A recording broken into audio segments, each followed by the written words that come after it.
پر ضرور جائے گا۔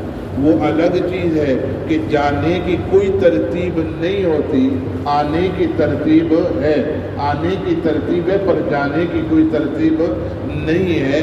باپ موجود ہے، بیٹا چلا جاتا ہے، پوتا چلا جاتا ہے، دادا موجود ہے، جانا سب نے ہے۔ موت اٹل ہے، موت اٹل ہے، اور قیامت کے دن سزا جزا کا معاملہ بھی برحق ہے۔ اللہ کے نبی، ترمذی شریف کی روایت ہے، اس میں یہ حدیث ہے کتاب القیامت کے اندر کہ اللہ کے نبی فرماتے ہیں کہ اللہ تبارک و تعالی ہر بندے سے الگ الگ سوال کریں گے، ہر بندے سے الگ الگ سوال کریں گے، اور درمیان میں کوئی ترجمان بھی نہیں ہوگا، درمیان میں کوئی ترجمان بھی نہیں ہوگا، ہر ایک سے سوال کریں گے۔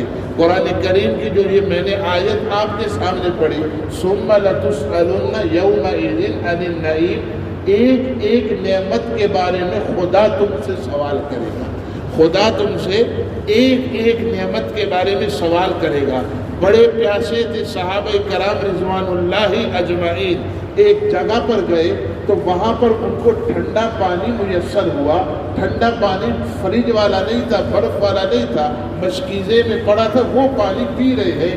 حضرت عمر وہ پانی پی رہے ہیں، حضور فرماتے ہیں عمر خدا تجھ سے اس کے بارے میں بھی سوال کرے گا، خدا تجھ سے، حالانکہ پیاس کی حالت میں ہے اور وہ پانی پی رہا ہے، حضور فرماتے ہیں اس کے بارے میں بھی خدا سوال کرے گا۔ اور جو نلکا کھول دیتے ہیں اور پانی بہہ رہا ہوتا ہے تو خدا کیا اس کے بارے میں سوال نہیں کرے گا؟ بلکہ ایک حدیث میں یہ بھی آتا ہے، اللہ کے نبی فرماتے ہیں کہ اللہ تعالیٰ اس کے بارے میں بھی پوچھیں گے۔ وہ بھی فضول خرچی میں آتا، اگر کوئی بندہ نہر میں بھی بیٹھا ہے، نہر میں بھی بیٹھا ہے اور وہ 3 مرتبہ سے زیادہ مرتبہ اپنے چہرے کو دھوتا ہے تو وہ بھی فضول خرچی میں آتا ہے، اللہ اس کے بارے میں بھی سوال کرے۔ قیامت کے دن اللہ ہر نعمت کے بارے میں سوال کرے گا۔ بے شمار نعمتیں خدا نے ہمیں دی ہیں، اور بے شمار نعمتیں ایسے ہیں کہ ہم نے خدا سے مانگی بھی نہیں، بن مانگے خدا نے ہمیں دی ہیں۔ ان نعمتوں پر شکر ادا کرنا چاہیے۔ اللہم لک الحمد و لک الشکر۔ اور ایک بات میں ہر جگہ بار بار میں کہتا ہوں، یہاں بھی میں نے کی ہوگی، اور قسم کھا کر میں کہتا ہوں کہ اللہ کی قسم کھا کر کہتا ہوں جس کے قبضے میں میری جان ہے، اللہ نے جتنا اس وقت ہمیں نوازا ہے خدا نے اپنے پیاروں کو بھی نہیں نوازا، خدا نے صحابہ کو بھی نہیں نوازا، انبیاء کو بھی نہیں نوازا۔ آج جتنے ناشکرے ہم ہیں، جن کے پاس کچھ نہیں تھا وہ بھی اتنے ناشکرے نہیں تھے، وہ بھی اتنے ناشکرے نہیں تھے۔ ہم تو جو ہے اللہ نے اتنا نوازا، بن مانگے عطا کیا۔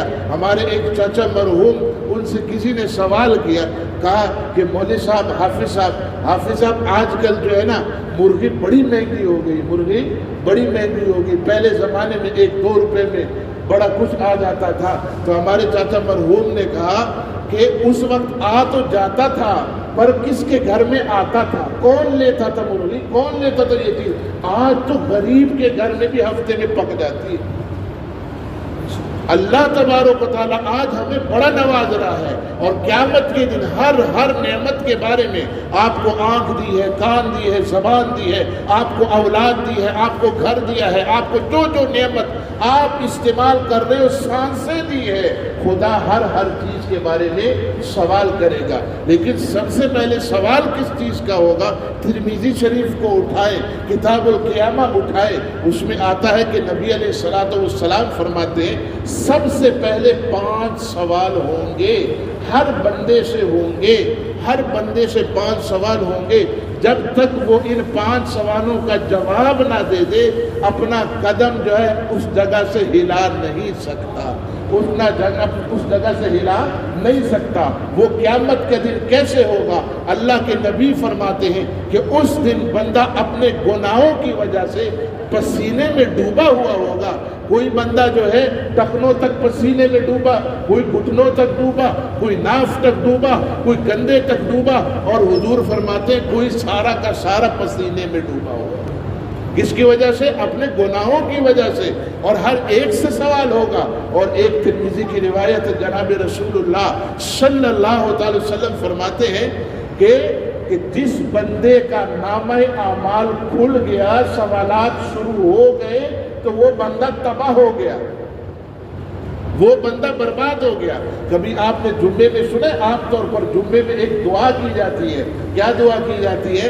کہ اے اللہ بغیر حساب و کتاب جنت میں لے جا، بغیر حساب و کتاب جنت میں لے جا، کیونکہ اگر پوچھ تاچھ شروع ہو گئی، حضور فرماتے بندہ پھنس گیا، بندہ پھنس گیا۔ تو اما عائشہ حضور سے پوچھتی ہیں کہ قرآن کریم میں آتا ہے حساب یسیرا، آسان حساب اللہ اپنے بندوں سے لے گا۔ وہ آسان حساب کیا ہے؟ اللہ کے نبی فرماتے ہیں آسان حساب یہ ہے کہ اللہ تبارک و تعالیٰ اسے بلائیں گے، قاری صاحب ادھر آؤ، اچھا آپ قاری صاحب کام ٹھیک کیے، اچھا ٹھیک ہے آپ جاؤ، آپ سیٹ پر ہو جاؤ۔ فرمایا کہ حاضری ضرور ہوگی وہاں، آسان حساب کا یہ معاملہ کہ حاضری ہوگی۔ اچھا آپ قاری صاحب ہیں، آپ نے پڑھایا تھا، فلاں کیا تھا، شاباش آگے چلے جاؤ، یہ آسان حساب ہے۔ ورنہ حضور فرماتے ہیں اگر نامہ اعمال کھل گیا کسی کا، اس لیے اللہ سے یہ دعا کرو خدایا بغیر حساب و کتاب جنت میں لے جا۔ حضور فرماتے 5 سوال ہر ایک سے ہوں گے۔ 5 سوال کیا ہے؟ نماز کا سوال سب سے پہلے ہوگا، معاشرت کا سوال سب سے پہلے ہوگا، اخلاقیات کا ہوگا۔ بابا ان چیزوں کا سوال نہیں ہوگا، سب سے پہلے سوال کس چیز کا ہوگا؟ ایمان کے بعد جو سب سے قیمتی چیز ہے اس چیز کا سوال ہوگا۔ ایمان کے بعد سب سے قیمتی چیز انسان کا وجود ہے، انسان کی سانسیں ہے، انسان کی زندگی ہے، انسان کی صحت ہے، اس کے بارے میں خدا سوال کرے گا۔ کیا سوال ہوگا؟ اللہ پہلا سوال کریں گے میں نے کل عمر دی تھی، تو نے کہاں خرچ کی؟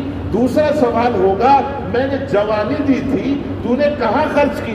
یہ 2 سوال، حالانکہ جوانی کل عمر میں آ جاتی ہے، لیکن اللہ کے نبی فرماتے ہیں کہ اللہ دوبارہ یہ سوال کرے گا، وہ اس لیے کرے گا کہ جوانی کی جو عمر ہوتی ہے، جوانی کا جو وقت ہوتا ہے، وہ اللہ کے نزدیک بڑا محبوب ہوتا ہے۔ اس لیے اللہ کے نبی کیا فرماتے ہیں؟ 7 بندوں کو عرش کا سایہ نصیب ہوگا۔ کسی بوڑھے کا ذکر نہیں کیا کہ بوڑھا، کیونکہ اس وقت میں بڑھاپے میں تو سب کو خدا یاد آ جاتا ہے، سب کو خدا یاد آ جاتا ہے۔ جس کے ٹانگیں کام کرنے نہیں لگتی پھر وہ خدا کو پھر یاد کرتا ہے، ورنہ الیاذ باللہ الامان والحفیظ۔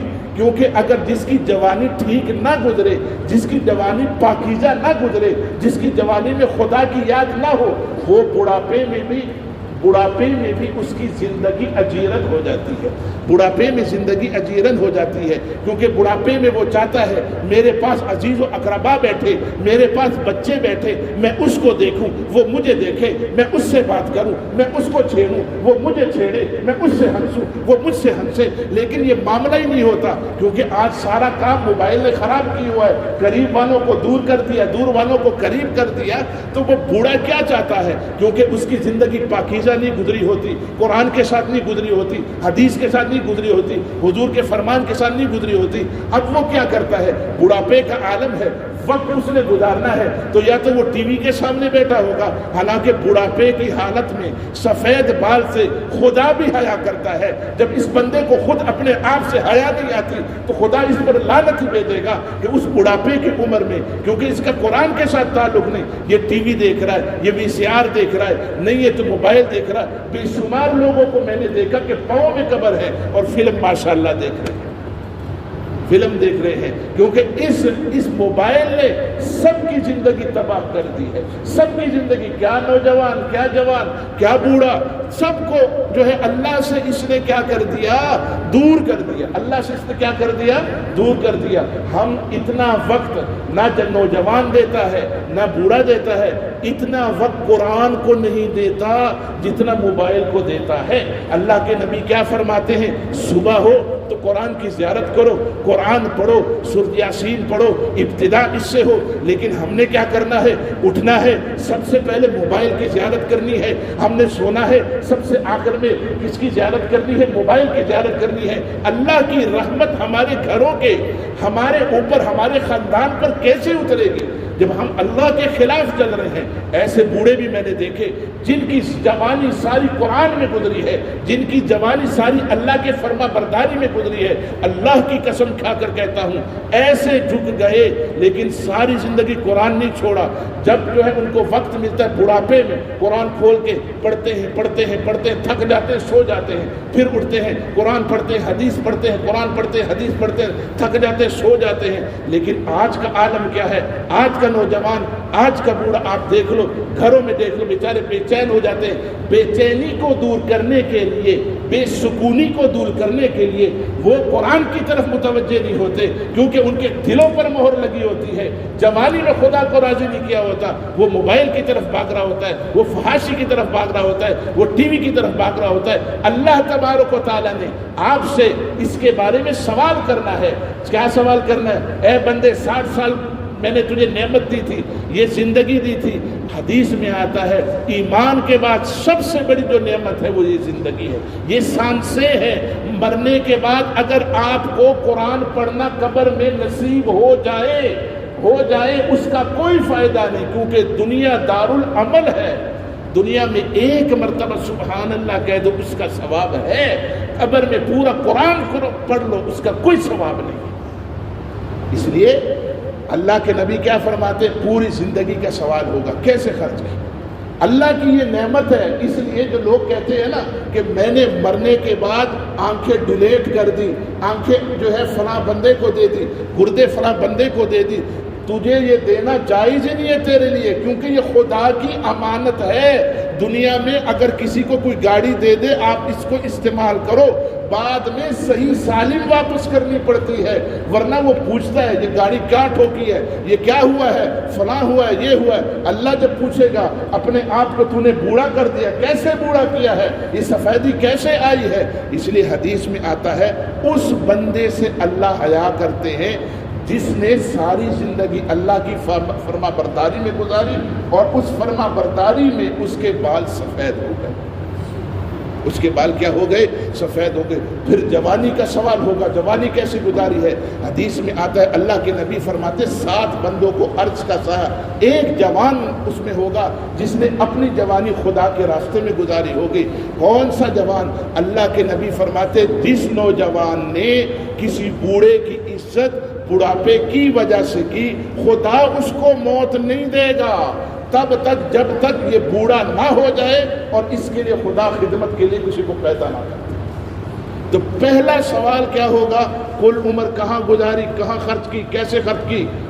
دوسرا سوال ہوگا جوانی کہاں لگائی ہے، جوانی بتاؤ، کیونکہ جوانی میں جو عبادت ہو سکتی ہے، جوانی میں جو کام ہو سکتا ہے، حدیث میں آتا ہے کہ اس جوانی کو غنیمت سمجھو قبل اس کے کہ تمہارے اوپر بڑھاپا آ جائے، قبل اس کے تمہارے اوپر بڑھاپا آ جائے۔ اور قسم کھا کر کہتا ہوں آج کا نوجوان اپنی جوانی ضائع کر رہا ہے، اپنی جوانی کیا کر رہا ہے؟ ضائع کر رہا ہے۔ اللہ کے نبی کے زمانے میں ایسے معاملات نہیں ہوتے تھے۔ تیسرا سوال ہوگا، تیسرا سوال یہ ہوگا یہ جو آپ کے پاس رقم آئی تھی کہاں سے آئی ہے؟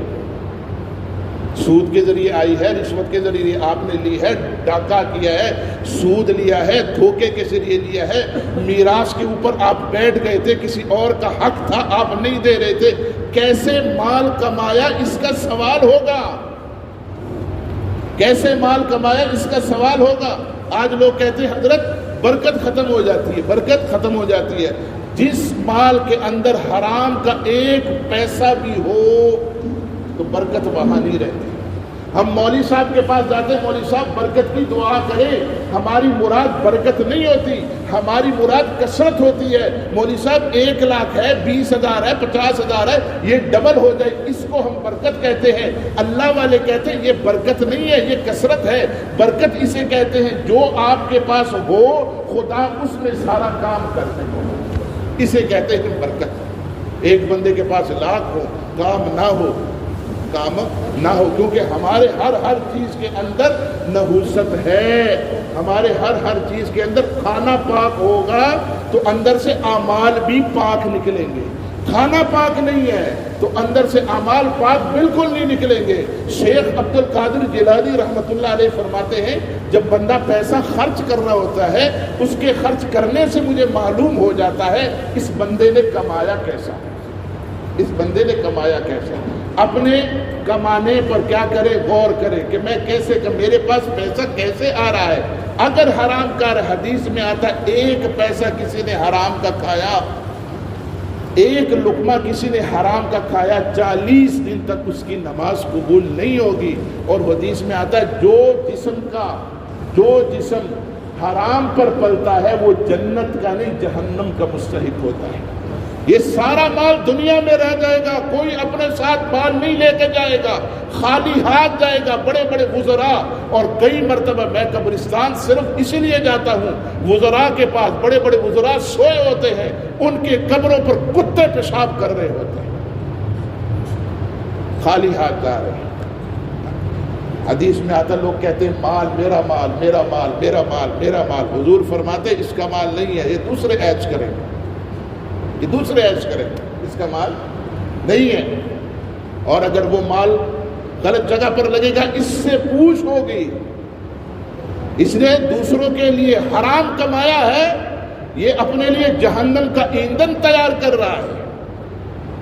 تیسرا سوال کیا ہوگا، مال کہاں سے کمایا، کیسے کمایا۔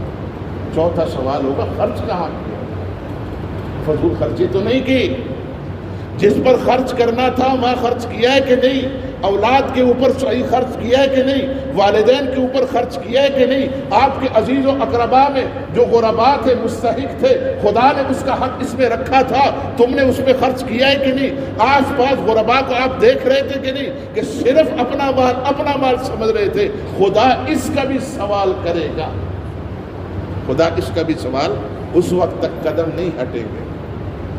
اور پانچواں سوال یہ ہوگا، اللہ کے نبی فرماتے ہیں کہ میں نے تمہیں علم دیا، اللہ کہے گا اس علم پر کتنا عمل کیا۔ اول تو علم حاصل کرنا بڑا ضروری ہے۔ بہت سے لوگ جنہوں نے بچپن میں نماز سیکھی ہے، وہی بچپن میں عام طور پر نماز میں بے شمار غلطیاں نکل رہی ہوتی ہیں، بے شمار۔ قاری صاحبان سے پوچھ سکتے ہیں، عام طور پر اگر یہاں سنا جائے نا نماز، جن کو نماز پکی یاد ہے، ربی جالنی ربی جالنی ربی جالنی، غلط پڑھتے،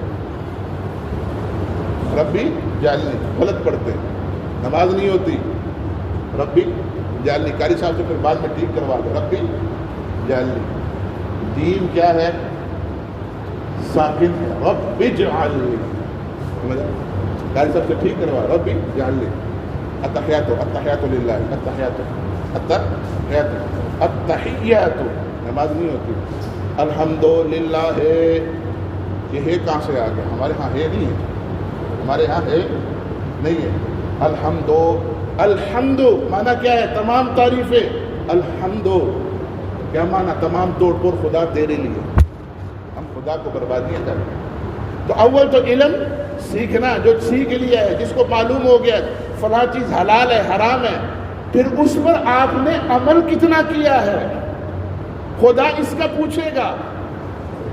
آپ کو معلوم ہو گیا صلہ رحمی کے بارے میں، والدین سے ایسے سلوک رکھنا ہے، بچوں کے ساتھ ایسے معاملات کرنا ہے، رشتہ داروں کے ساتھ جوڑنا ہے، توڑنا نہیں ہے۔ حدیث پاک میں نبی علیہ الصلوۃ والسلام فرماتے ہیں صلہ رحمی کے حوالے سے کہ رحم کے رشتے عرش کے پائے کے ساتھ چمڑ گئے تھے، خدایا تو نے ہمیں کیوں پیدا کیا ہے؟ تو اللہ تبارک و تعالیٰ کہتے کیوں، کیا ہوا؟